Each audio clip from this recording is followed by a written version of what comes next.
Hi everybody, Kevin here. Welcome to the Claremont Classic Garage. Well, we've got a new job to do. The old caliber is wounded. The other day, Deb and me were out on a parts mission, and we were going down the 427, which was my first mistake. That's a combat zone down by the Queen E there. And when we get to the bottom, things started wadding up, as it always did, because the people that want to go west are in the lanes that go east, and the people that want to go east are in the lanes going west. They're all freaking morons, even though they drive down there every single day. So anyway, as it turns out, I was in a lane to go west, which is what I wanted, and Einstein was over here in this lane and decided he wanted to go east. So he hit the gas and cranked the wheel and started going over here for that lane, just as my lane stopped. And he nailed us on a 45-degree angle. You can see the mark on the bumper where he hit. So this side of the license plate, which knocked our car this way, kind of sideways into the car in front. So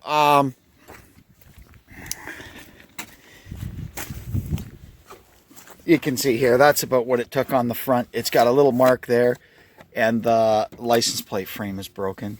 No biggie, I can fix that. That's a junkyard part.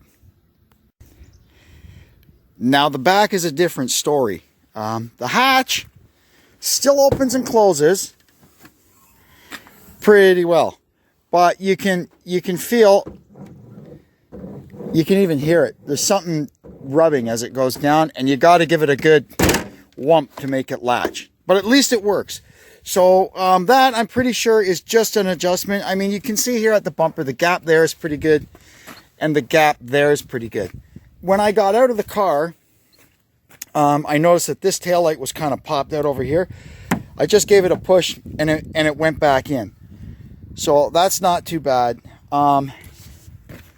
Underneath, the rebar is completely flattened on this side of the car.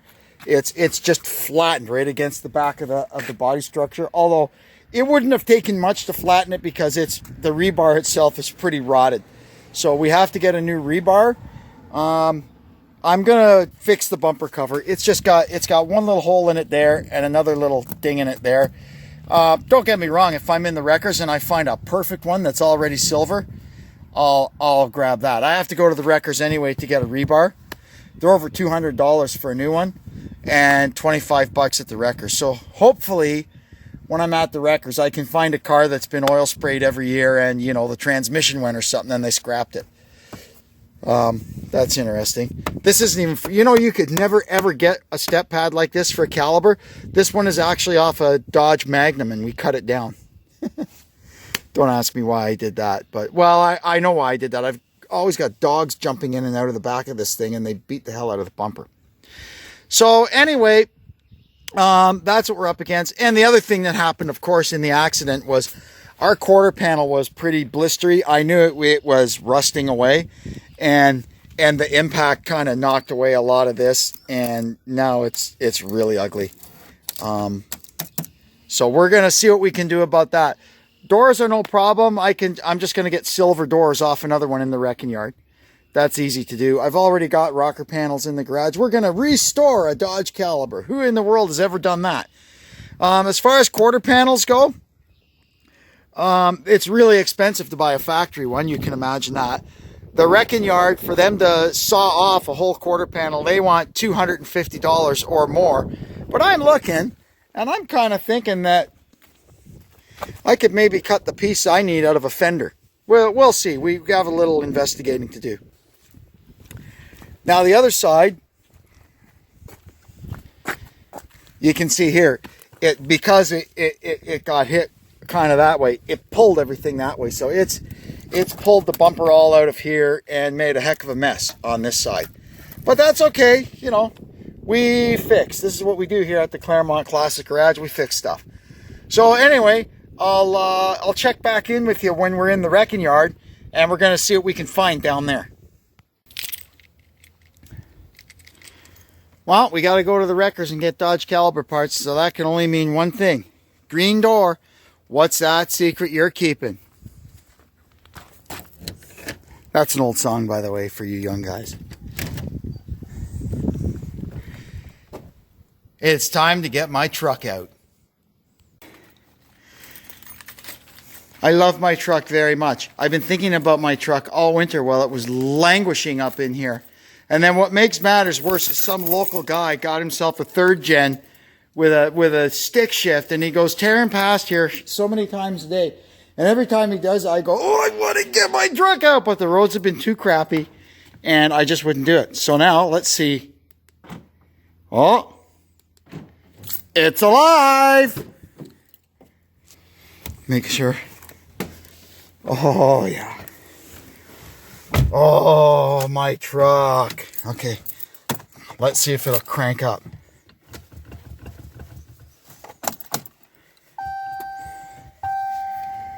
Diesel preheat in process. Please wait. That's a good sign. Neutral. Okay, let's see what happens. Oh, yeah. That's what we like. Put my mirrors back out. Oh no, it's pretty tight. I better put them back in, right? And just hold the steering wheel straight and go straight back out. We'll be fine.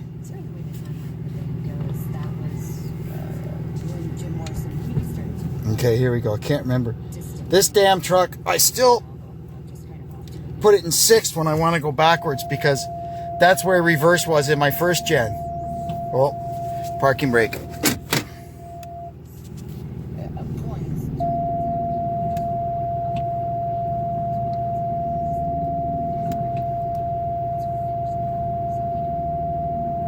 Bump. Oh, the back of it's out.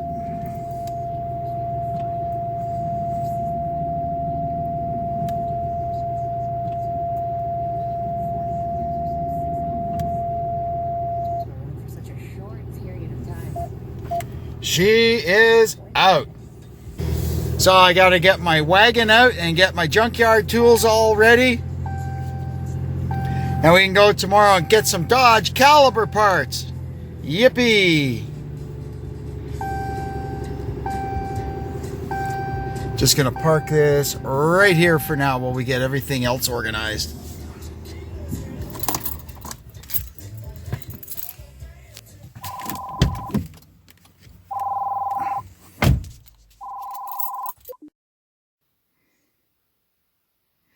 Well, that was interesting. I have no idea what happens to when I'm videoing and somebody phones me, but that just happened. So I guess when I review everything, I'll find out what happened. That was my friend Ralph from work. He's joining me on the pension side. Congratulations to you, Ralph.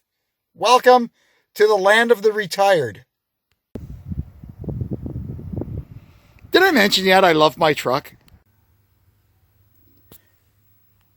First things first, when we're planning a junkyard excursion, we get all our batteries charged up.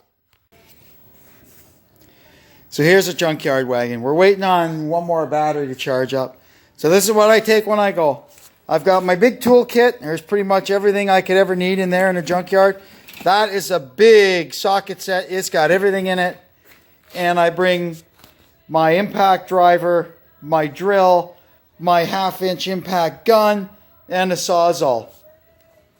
And that's usually enough to get whatever I'm after. And stuff that I find by accident in there. We're here in the wreckers and we found this little blue caliber. The rebar in it is pretty clean, so we're going to go ahead and pull that out. Well, it seemed okay from underneath, but once we got the bumper cover off, nothing left of it. There's one more over there. I'm going to go check it. This one's no good either. This one junk too. Now, I do believe that Patriot and Compass carry the same rebar, so I'm going to see if there's one of them around here. I was poking away at the rebar in this one and it doesn't seem too bad, so we're going to pull the bumper cover off and see what we find. Another strikeout. Let's see if we can find one in this Compass. That's more like it. I knew there had to be one good one in here. We found this one here. It's got really, really clean quarter panels, so we're going to saw them off. And we may take the right rear door. But not worried about that right now. Main job right now is 2 quarter panels. There's one. So we're back home with our loot now. We did pretty good. We got a rebar and the energy absorber. I call it a piece of styrofoam. And 2, half quarter panels, lower quarter panels, however we'd like to classify those. And we got out of there, tax in for $69 and change. So you can't go too wrong with that. So the first job I'm going to do tomorrow morning probably, I'm going to at least pull the back bumper off the car and get the rebar and everything changed and get the bumper back on as well as I can. And then we'll start planning on how we're going to do the quarter panel job. But I'm not expecting it to be too difficult. It's a very small panel. Like the quarter panels on my 68 Ford must be 8 feet long. These are just like a toy compared to those. Anyway, so that's it for this video. We're going to go ahead and be the first people in the world to restore a Dodge Caliber. Who would have thought? Anyway, you know the drill. Down below there's a subscribe button and a like button and a comment box. Have a heyday down there. And I guess we'll check out now. And we'll see you next time at the Claremont Classic Garage. Thanks and so long.